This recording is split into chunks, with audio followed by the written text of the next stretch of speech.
మర్చిపోయా. Right from scratch నాకు support చేసినటువంటి డైరెక్షన్ డిపార్ట్మెంట్ శ్రీకాంత్, చక్రి, రాజు, జయంత్, సో వీళ్ళందరికీ చాలా థ్యాంక్స్. ఎందుకంటే వాళ్ళు ప్యూర్లీ నా కోసమే చేశారు ఈ సినిమాని. అండ్ సినిమాకి పనిచేసిన అందరు టెక్నీషియన్స్కి ఆల్ ద బెస్ట్. సో మన సినిమా 21st జూన్కి థియేటర్ రాబోతుంది. సో డెఫినెట్లీ అందరికి నచ్చుతుంది. ఆ సక్సెస్ని ఎంజాయ్ చేస్తాం, ఆ రోజు సెలబ్రేట్ చేసుకుంటామన్న ఆశతో సో నేను ముగిస్తున్నానండి.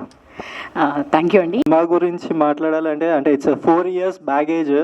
ఇంకా మొదలెడితే పోతూనే ఉంటుంది ఈవినింగ్ దాకా. సో షార్ట్లో చెప్పేస్తాను.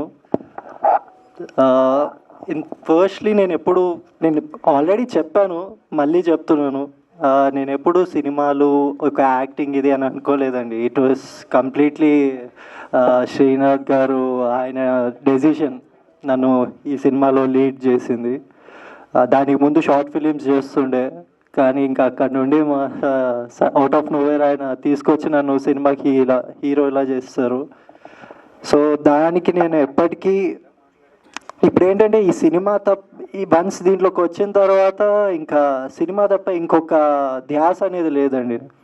అంటే దాని ముందు I never dreamed of going in to films, సినిమాలోకి వెళ్ళాలి ఇలా ఆ ఒక కళ అనేది ఎప్పుడు కలలేదు. కానీ వన్స్ దీంట్లోకి ఎంటర్ అయిన తర్వాత, దీని రుచి తెలిసిన తర్వాత ఇంకంతే అదొక పిచ్చెక్కేసింది ఇంకా ఆ రకంగా. అండ్ ఈ మూవీ దీని ఎక్స్పీరియన్స్ అంటారా, అసలు గుర్తుండిపోతుందండి. మామూలుగా లేదు ఎక్స్పీరియన్స్. ఎందుకంటే ఇక్కడ సిటీలో అలవాటు పడి ఉన్న నేను ఒక పుంగనూరు అనే శ్రీనాథ్ గారి ఊరు, ఆ ఊరికి వెళ్ళి అక్కడ ఒక 2-3 months అక్కడే ఉండి షూట్ చేసుకొని వాట్ ఎవర్ ఎలా ఉన్నా కూడా నాకు లిటరలీ చాలా హెల్త్ ఇష్యూస్ అవన్నీ వచ్చాయి, అది వేరే విషయం. సో అట్లుండి బట్ స్టిల్ సక్సెస్ఫుల్లీ కంప్లీట్ చేసుకొని వచ్చాము.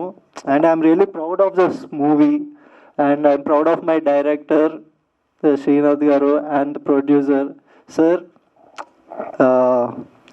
మెయిన్లీ మీ గురించి చెప్పాలి అని అంటే, మా నాన్న ఒక మాట అన్నారు సార్, నాకు అది ఇంకా బాగా గుర్తుంది. ఒక డైరెక్టర్ అనేవారు 100 మంది ఆర్టిస్టులకి 100 మంది వాళ్ళకి లైఫ్ ఇస్తారు, అండ్ ఒక ప్రొడ్యూసర్ అనేవాడు ఒక డైరెక్టర్కి లైఫ్ ఇస్తారు. సో మీరు డబ్బులు పెట్టడం వల్ల, శ్రీనాథ్ గారి డెడికేషన్ వల్ల ఈ సినిమా ఈ అవుట్పుట్ ఇట్లా ఉంది సార్. సో ఆ ఫీలింగ్తో ఈ ప్రాజెక్ట్కి ఆ ఫీలింగ్ కరెక్ట్ కాదు ప్రణవ్. అంటే ఆయన మనందరికీ లైఫ్ ఇచ్చాడు ఒక రకంగా, అర్థమైందా? దీనికైతే ఆ ఫీలింగ్ కరెక్ట్ కాదు. ఓకే అలాగే sir. So and my co actor Shagna, she has done an amazing job. అది మీరు ట్రైలర్ వన్స్ సినిమా రిలీజ్ అయిన తర్వాత మాట్లాడుకుంటారు, ఎక్కువ తన గురించే మాట్లాడుకుంటారు. అండ్ ట్రైలర్లో ఏదైతే చూపించామో అది జస్ట్ లవ్ స్టోరీ మాత్రమే చూపించాము, అండ్ బ్యాక్ ఎండ్లో చాలా దాచి ఉంచాం. అదంతా మీరు థియేటర్కి వచ్చి చూస్తే you'll get to know what it is అనేది. ఒక ఎమోషనల్ రైడ్ అనేది ఉంటుంది. అండ్ ఈ సినిమాలో నా ఫ్రెండ్ క్యారెక్టర్స్లా చేసిన Teja, Rakesh, so even they have done an amazing job. అంటే దే ఆర్ డార్లింగ్స్ అండి లిటరలీ. వాళ్ళు కూడా చాలా కాంట్రిబ్యూట్ చేశారు ఫిలింకి. అందరూ చాలా ఈక్వల్గా పనిచేశారు. సో ఈ June 21st రిలీజ్ అవుతుంది. ప్లీజ్ థియేటర్స్కి రండి, చూడండి. And thank you so much. Thank you. మంచి సినిమా అవ్వాలి. ఆల్రెడీ ట్రైలర్లు అవి చూశారు కదా, దయచేసి కొంచెం ఆల్రెడీ సపోర్ట్ చేస్తున్నారు, ఇంకా కొంచెం మీ సపోర్ట్ ఇంకా మంచిగా ఉంటే కొంచెం జనాల్లోకి బాగా వెళ్ళే అవకాశం ఎక్కువ ఉంది. కాబట్టి దయచేసి ప్లీజ్ అన్యత భావించకుండా సపోర్ట్ అస్ ప్లీజ్. అది ఇంకా ఈ అమ్మాయి క్వశ్చన్ అడగలేదను, లేదంటే ఇంటర్వ్యూ చేయలేదను, ఏదో కోపం ఉన్నట్టుంది. సరే వాట్ ఎవర్ ఏదైనా పర్లేదు.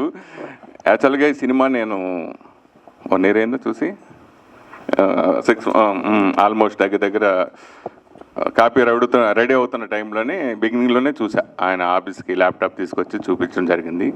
చాలా అద్భుతంగా ఉంది. ఎందుకంటే నాకు ఇలా యూత్ కాలేజీ లవ్ స్టోరీ చాలా ఇష్టం. నేను చేసిన ప్రేమిస్తే ఇప్పటికీ కాదు ఎప్పటికీ చరిత్రలో నిలిచిపోయే సినిమా నా మొదటి సినిమా అది. ప్రేమిస్తే సినిమా ప్రొడ్యూసర్గా చేసింది. నాకు లవ్ సినిమా అంటే అంత ఇష్టమట. తర్వాత చేసిన సినిమాలు జర్నీ కానీ, పిజ్జా కానీ, షాపింగ్ మాల్ కానీ, ఇట్లా ఎన్నో అద్భుతమైన సినిమాలు నేను ప్రొడ్యూసర్గా చేయడం జరిగింది. డిస్ట్రిబ్యూటర్గా 80 సినిమాలు చేయడం జరిగింది.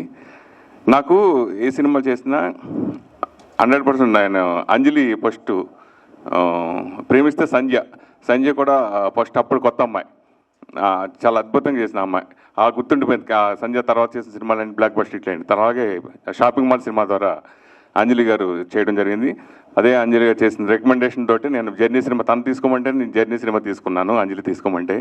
సో అలా తర్వాత క్రేజీ అనే సినిమా ఇలా చేయడం జరిగింది వరుసగా. హీరోయిన్స్ అంటే నాకు చాలా ఇష్టం, అందరితో హీరోయిన్స్ అన్నా కూడా. కానీ ఫస్ట్ టైం అట ఒక అమ్మాయి నేను అడగలేదు సార్. స్టేజ్ మీద సరదాగా మనం Q&A జరుగుతున్నప్పుడు చాలామంది అడగమని నన్ను అడుగుతారు, చాలా జరిగిన అందరూ మీకు ప్రత్యక్షం తెలుసు. కానీ ఈ సినిమాకి ఎందుకు వాళ్ళ ప్రొడ్యూసర్లు ఎందుకు ఇబ్బంది పెట్టడం, ఎక్కువ బడ్జెట్ మనం చేయడం అని ఎక్కువ చేయలేదు. కానీ నేను మీడియాకి పంపించిన ప్రతిదీ నా ట్విట్టర్లో చేసిన తర్వాత, మీడియాకి పంపించిన తర్వాత నేను ట్విట్టర్ చేయడం, ట్వీట్ చేయడం, ఇన్స్టాల్ చేయడం అన్నీ మా ప్రొడ్యూసర్ డైరెక్ట్గా చూస్తూనే ఉంటారు. Sir what ever it is, నిజంగా నాకు మళ్ళీ చెప్తున్నాను, ప్రేమిస్తారు సంధ్య, షాపింగ్ మాల్ అంజలి ఎలాగో రేపు డెఫినెట్గా 5 yearsలో ఈ అమ్మాయి అంత బిగ్ హీరోయిన్ అవ్వాలని మనస్ఫూర్తి కోరుకున్నాను. మాకు కష్టపడ్డం ఇది చేయటం నా ఉత్సాహంగా నేను చేశానని అనుకుంటున్నాను 100%. సో నాకు తెలిసి ఇద్దరు హ్యాపీ. అమ్మాయితో నాకు ఎక్కువ పరిచయం చేసుకోలేదు నేను యాక్చువల్గా. నిజంగా అయితే చాలా తక్కువ మాట్లాడుకుని ఇప్పుడు 3వ ప్రెస్ మీట్ అనుకుంటే ఇది కలిసినప్పుడు అంతే హాయ్ అంటే లేదు. సో అమ్మ నువ్వు డెఫినెట్గా నువ్వు ఇది చాలు వెళ్ళిపోద్ది, ఈ పాటికే నా మీద కాంట్రాక్ట్ అయిపోద్ది, నువ్వు లైన్లోకి వెళ్ళిపోతావు గ్యారెంటీ ప్రాబ్లం లేదు. So I wish all the best team అందరికి. Thank you so much. Thank you so much అండి.